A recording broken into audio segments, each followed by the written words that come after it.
Next term, let T be linear operator on linear product space V, then T is equal to 0 if and only if P alpha और beta की जो linear product है वो 0 के equal हो for all alpha beta belongs to vector space। तो अगर हम T 0 ले लेते हैं, then T alpha is equal to 0 for all alpha belongs to vector space। तो T alpha beta is equal to 0, beta is equal to 0। तो पहला part इसका प्रूव हुआ। कन्वर्स में गिवन ये है कि T alpha beta is equal to 0 for all alpha beta belongs to vector space. In particular when beta is equal to T alpha, अगर हम बीटा की जगह टी अल्फा भी तो रख ही सकते हैं, तो T alpha is equal to 0 for all alpha belongs to B. That means T alpha is equal to 0 for all alpha belongs to vector space, that is T is equal to 0, T 0 के equal है। Next, let T be a linear operator on a finite dimensional linear product space V, then we have to prove that this is equal to this। ये first part है, A is an scalar and double star को T के equal हो जाएगा। First part को हम prove करते हैं पहले। Let A belongs to F, then A T U is equal to A T U because T is a linear transformation, T linear transformation है। Now A T U V, इसको हम लिख सकते हैं A T U V, इस form में हम इसको लिख सकते हैं। A बाहर ले लें, हम A बाहर लेंगे, A T U V इस फॉर्म में हम लिख सकते हैं। This can be written as A, इसको क्योंकि इसको एडजॉइंट ऑपरेटर में कन्वर्ट करना चाहे तो T स्टार V ऐसे हम इसको कन्वर्ट कर सकते हैं। इसको अंदर लेके अगर हम अंदर लेके जाना चाहें तो U यहाँ पर एक कॉन्जुगेट आएगा T स्टार V, और इसका मतलब U A bar T star V। तो इसकी वैल्यू इसके इक्वल है। आल्सो इसके अकॉर्डिंग अगर हम कॉन्जुगेट की डेफिनेशन देखते हैं तो ये जो है वो इक्वल होगा हमारे पास U A T star V। तो ये इसके इक्वल भी है और ये इसके इक्वल भी है, इसका मतलब ये दोनों इक्वल है, ये दोनों इक्वल है, तो ये इसके इक्वल है। A T star is equal to A bar T star, ये इसके इक्वल होगा। सेकंड पार्ट में हमें प्रूव करें T star is equal to T। Now second part T star U V, this can be written as, इसको हम लिख सकते हैं ऐसे U T स्टार V, ऐसे हम लिख सकते हैं। आल्सो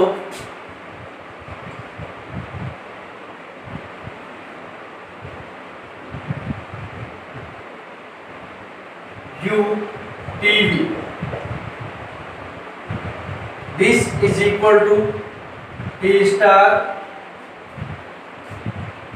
U V, ऐसा भी हम इसको लिख सकते हैं। ये इसके इक्वल है, ये इसके इक्वल हो जाएगा, तो कंपेयर अगर हम करेंगे तो इसका मतलब T star is equal to T। We have a theorem, a linear operator T on a unitary space V is Hermitian if and only T alpha is real for every alpha। पहले हम मानते हैं कि T Hermitian है, इसका मतलब T star is equal to T। हमें prove कर रहे हैं ये रियल है, तो T alpha this is equal to, according to the definition of adjoint, alpha t star alpha,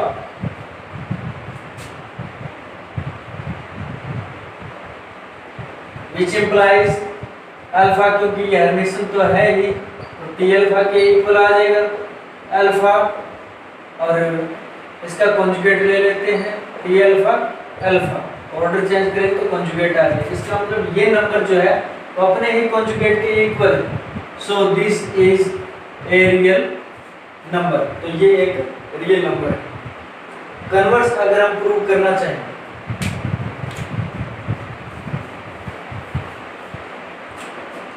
converse अगर हम प्रूव करना चाहते हैं, तब टी अल्फा अल्फा ये रियल है, ऐसा हम मान के चलें, दिस इज रियल। हमें प्रूव करना है कि टी हर्मिशन है, तो T alpha alpha this is equal to T alpha alpha, इसके कॉन्जुगेट के इक्वल होगा, which implies alpha T alpha, ऐसा लिख सकते हैं कॉन्जुगेट को अगर हम हटाना चाहें, विच इंप्लाइज इसको हम टी स्टार अल्फा अल्फा ऐसा लिख सकते हैं। तो इसका मतलब हमने क्या प्रूव कर दिया यहाँ से कि T alpha alpha this is equal to T star alpha alpha. So T alpha alpha minus T star alpha alpha this is equal to 0 according to the definition of inner product, T alpha minus T star alpha alpha is equal to 0. That means ये सभी alpha के लिए इसका मतलब ये इसी को 0 होना पड़ेगा, तो T alpha minus T star alpha is equal to 0। इसका मतलब T star is equal to T, so T is Hermitian, T Hermitian operator होगा। Now we have a theorem that let T be linear operator on an inner product space B, then T star exists and T star is equal to T star T is equal to I if and only if T is unitary। अब कोई operator unitary operator कब होता है? जब वो invertible होता है और साथ में इनर प्रोडक्ट को प्रिजर्व करता है।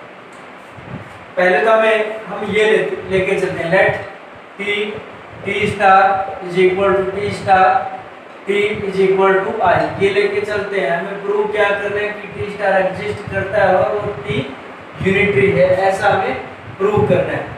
तो यहाँ से क्लियरली ये हमें पता चलता है कि टी स्टार एग्जिस्ट करता है और टी जो इनवर्स है this is equal to T star, यहाँ से clearly T inverse T star के इक्वल है। नाउ हमें ये प्रूव करना है कि ये जो इनर प्रोडक्ट है उसको प्रिजर्व करता है। हम ये लेके चलते हैं T alpha T beta this is equal to, इसको क्या लिखा जा सकता है? Alpha T star T beta, ऐसा लिखा जा सकता है इसको एडजॉइंट ऑपरेटर की डेफिनेशन के अकॉर्डिंग। अल्फा ये हुआ टी स्टार टी बीटा, क्योंकि आइडेंटिटी मैट्रिक्स आइडेंटिटी ऑपरेटर के इक्वल होगा, तो this is equal to alpha I B और ये अल्फा बीटा के इक्वल। तो इसका मतलब टी जो है वो इनर प्रोडक्ट को प्रिजर्व करता है और इन्वर्टिबल भी है, टी इनवर्स टी स्टार के इक्वल है, इन्वर्टिबल भी है। So we can say that T is unitary, T unitary होगा।